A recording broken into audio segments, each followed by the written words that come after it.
From PRKD, how to prevent recoil effect. Hitting a strong shot sometimes affects stability and recovery takes a couple of seconds. How can you stand strong and be ready for the next shot?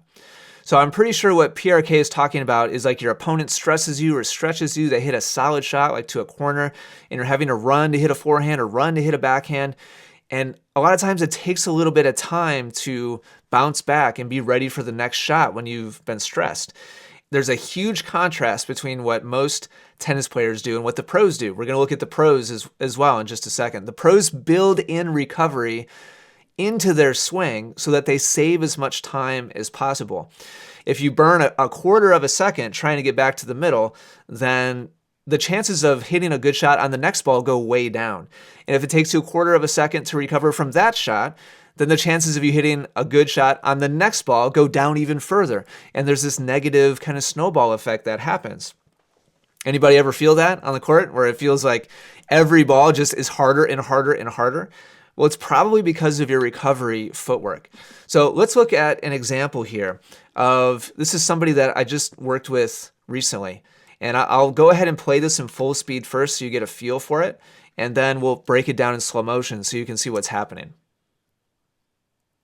So this player moves out, gets the forehand, starts to recover. And I want you to watch the footwork pattern here. So upon hitting the shot and going through their follow through, what we're going to do is count the number of steps it takes before this player starts getting back towards the center of the court. So there's the hit. Here's step 1. There's step 2. Here's step 3 to kind of gather balance and momentum. Then pushing off. Step 4, finally starting to get back to the middle again. And now we have recovery underway. And so those extra couple of steps are just absolutely devastating to somebody's ability to feel confident and to feel balanced moving back and forth, moving out to a forehand and then recovering back to the middle again. So let's look at a case study now of Alcaraz. Alcaraz is over on the other side of the courts. He's playing some points here against Nadal. And I'm going to play the first couple of shots of this point, and then I'm going to zoom in and show you what's happening with his feet. And we're going to look at how he dynamically recovers instead of running through his shots. So there's going to be a serve, a return, one or two other shots. And then we're going to zoom in and look at a couple individual shots. So this is that same point in the point. So he's going to move out to his left for a backhand here. And I want you to look at how he sets up with his back foot planted and he's stepping in. This is kind of what every tennis coach tells you you should do, is step into the ball, transfer your body weight, and then do the best you can to move through the shot. And so on this particular shot, what he's doing is he's planting on his front foot, hitting, and I want you to watch what happens to his back foot. As part of his follow through, his back foot swings around, he plants on that back foot, and then he pushes and starts to recover. So seamlessly, he's taken his follow through, set himself up on purpose so that his momentum of this shot can swing his back foot around, bring it out to the outside, and then he's seamlessly and dynamically planting and pushing back to the middle. So he, compared to the amateur example we looked at a second ago, he's saving himself 4 steps. And that's massive, especially when you're playing somebody like Nadal.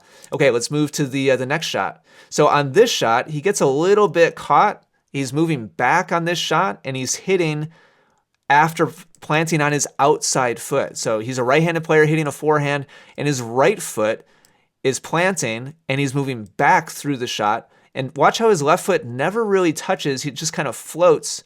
And so he lands with his right foot on the outside, and now he's immediately planting and pushing off of that outside foot so that he can move his way back towards the center again. Let's look at a couple more examples. So we saw on the first example, him stepping in.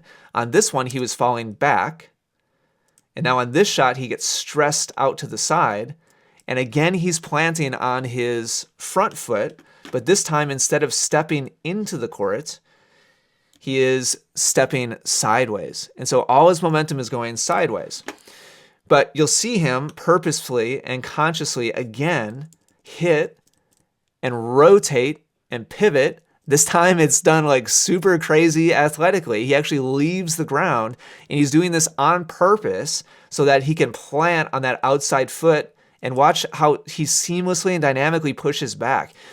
So even though he got put on a dead run on this shot, and he had no ability at all to step into the court, and he ran sideways all the way across the court, he still found a way to shift his stance, plant on his outside foot, push, and then recover without any extra steps at all. Let's look at, I think there's just one or two other shots here. So on this one, we've got a net cord, and he gets a little bit like stuck. He has to stop his momentum, get set up. And again, now he's hitting off his right foot for a forehand, and he lands on his right foot. And so he finishes basically in a ready position. He's immediately ready for the next shot. And now on this shot, he ends up getting stretched out wide. And instead of stepping on his front foot, now he's stepping on his back foot or his outside foot. So he's going to hit this backhand. Sorry, Nadal's in the way here. Get out of the way, Rafa. So he's going to hit this backhand off his left foot instead of his right, finish the swing, and then catch his momentum. And he's actively sliding after he finishes this shot out to the side, and seamlessly, again, catches his momentum so that he can push back in the middle.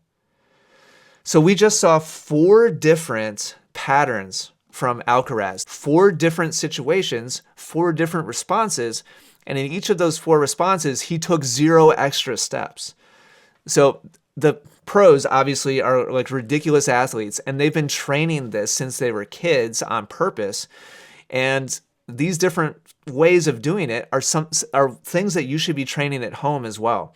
So if you want to be the best tennis player possible, you need to balance and finish your swing seamlessly using both feet on both sides. Meaning for forehands, you need to get comfortable finishing with your right foot leading and your left foot leading. If you're a right-handed player and your left foot is leading, then you need to train finishing your swing with a follow-through that brings your right foot around seamlessly, like what we saw on Alcaraz's backhand. For his backhand, he was leading with his right foot and then seamlessly pivoting and turning his body so his left foot could come around and then immediately start pushing him back towards the other side of the court. But that's not good enough. If you want to play against the best players in the world or the best players at your local courts, you also need to be able to use your outside foot. So for a righty, that means hitting and planting on your left foot for a backhand and your right foot for a forehand, aka using an open stance. If you can't seamlessly use a square stance and a closed stance and an open stance, and in each of those situations, seamlessly rotate yourself or gather yourself dynamically so you can push back smoothly without taking extra steps in the middle, you're just going to have a hard time covering the court as effectively as possible. So pick the one, like in real life, what you need to do is pick the one that fits the situation the best. And at first, it's just a matter of like just learning them, period. And if you'd like to see a lesson of me on the court actually showing how to train this, then let me know in the comments down below. But this is like what to do. And I'd be happy to do like a how-to in terms of like the actual training progressions in the future. But this is the way it's done, and this is how you can move smoothly even when you're challenged and recover without taking extra time.